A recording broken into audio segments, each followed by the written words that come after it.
পিছন সাইড হলো এটা। আর সামন সাইড হলো এটা। তো মন্দিরটা মানে স্থাপন হচ্ছে 1399 অবতরণী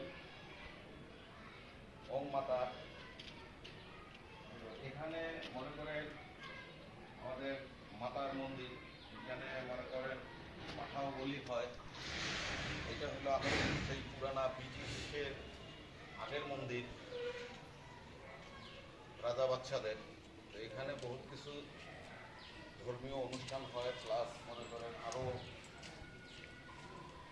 মন্দিরের আশপাশ রুম আছে মেহমান থাকার জন্য, বা সব কিছুই এখানে ধর্মীয় অনুষ্ঠান চলে। এই রাজবাড়ি এই মন্দিরে এখনও এটা জাগরত রানিং মন্দির। এটা আমাদের সেই ঐতিহাসিক একটা